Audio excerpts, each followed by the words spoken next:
Every day, thousands of people walk into an airport for the first time. They stop just inside the doors, look around, and realize they have no idea where to go next. The check-in process isn't complicated, but nobody explains it as a complete sequence. Not the airline, not the booking site, not the signs above the counters. You're expected to just know where to stand, what to hand over, and what comes back. Here is every step, in order, from the moment you walk through the airport doors to the moment you're cleared to head to security. Let's get into it. Step 1. Before you leave home. The first step at airport check-in happens before you leave your house, and skipping it is the single most common reason first-time flyers end up stressed at the counter. Check-in online. Every airline opens online check-in 24 hours before departure.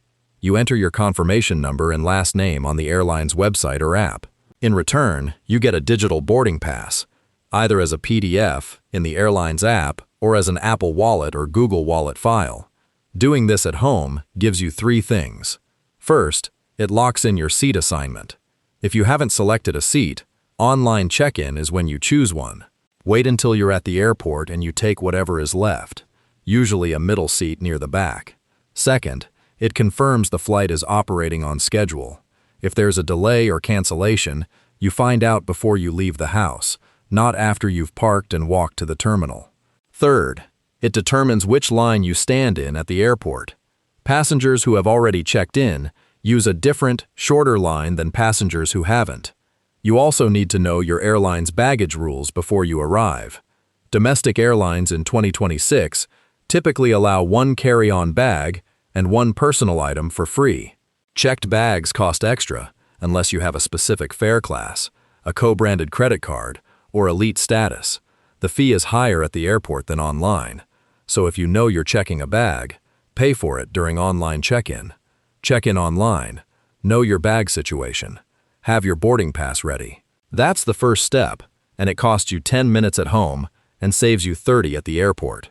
Step 2. When to arrive. The universal rule for first-time flyers is 2 hours before a domestic flight, 3 hours before international.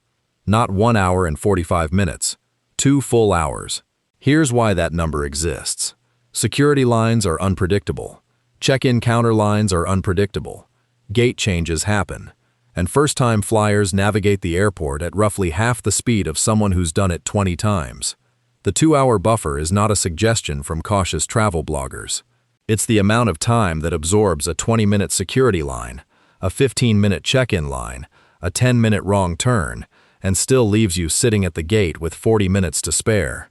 Arriving too early is uncomfortable for about 10 minutes while you find your gate and realize you have time to kill. Arriving too late is a missed flight, a rebooking fee, and potentially an entire trip that starts a day late. 2 hours domestic, 3 hours international. Set that as a hard rule until you've flown enough times to know your home airport well enough to bend it. Step 3. Finding your airline's check-in area. The moment you walk through the airport doors, you'll see a departure board, a large screen with flight numbers, destinations, departure times, and a column that says counter or check-in with a letter or number. Find your flight on that board. The counter designation tells you which check-in area your airline is using. Terminal A, B, C, or D, counter row 1 through whatever number. Follow the overhead signs for your terminal and your airline's name. If you cannot find your flight on the board, look for your airline's name on the overhead signs above the check-in counters. Every major airline has a dedicated zone with its logo clearly visible. Walk toward that logo. If you checked in online and are not checking a bag, you can skip the check-in counter entirely.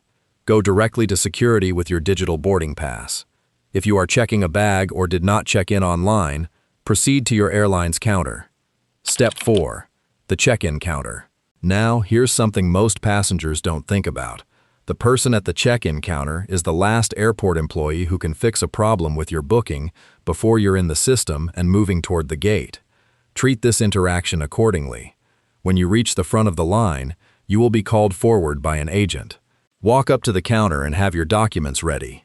For a domestic flight, that's a government-issued photo ID, driver's license, state ID, or passport.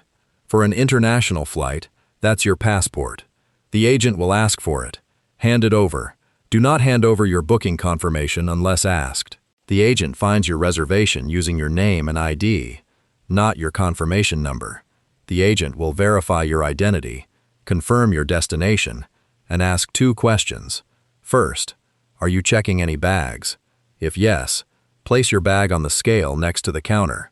It will be weighed and tagged.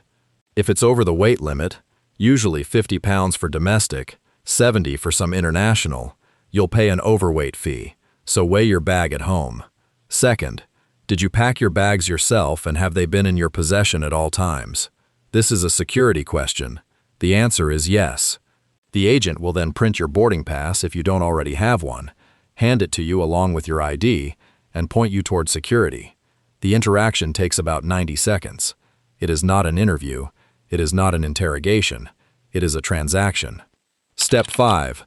The baggage tag. Let's keep going. When the agent tags your checked bag, 2 things happen. Your bag gets a routing tag with a barcode and your destination airport code printed on it, and you get a baggage claim receipt, a small sticker, usually placed on the back of your boarding pass or handed to you separately. Do not lose this sticker. If your bag doesn't arrive at your destination, the baggage claim receipt is the only document that links you to that specific bag. Without it, the airline can still track your bag using your reservation, but the process is slower and you have no proof of which bag is yours. Take a photo of the baggage claim sticker with your phone. If you lose the physical sticker, which happens more often than you think because it's a small piece of adhesive paper, you still have the barcode and reference number. Once your bag is tagged, the agent sends it down a conveyor belt behind the counter. You will not see your bag again until baggage claim at your destination. Anything you need during the flight, medication, headphones, a charger, a change of clothes, must be in your carry-on or personal item, not your checked bag. Step 6. Your boarding pass. If you're realizing how much of the check-in process you've been walking into blind, hit subscribe. Every week on AirWise HQ, we break down exactly how air travel works, so you move through every airport like you've done it 100 times. Whether it's digital or paper, your boarding pass contains 5 pieces of information you need to read before you walk away from the counter. 1. Your gate number. This tells you where your plane will board. Gates can change, so check the departure boards again after security. 2. Your boarding group or zone number. This is usually a number between 1 and 9, or a group name like Group A or Zone 3. Boarding happens in order. Your group tells you when it's your turn. Do not line up before your group is called. The gate agent will send you back to your seat. 3. Your boarding time. This is not your departure time. Boarding typically starts 30 to 45 minutes before departure. The boarding time on your pass is when you should be at the gate, not when you should be leaving security. 4. Your seat assignment. The format is a number and a letter, 23A, 14F, 7C. The number is your row. The letter is your position within that row. A is always the window on the left side of the plane, and the letters progress across to the window on the right side. 5. The departure time. This is when the aircraft doors close, not when the plane takes off.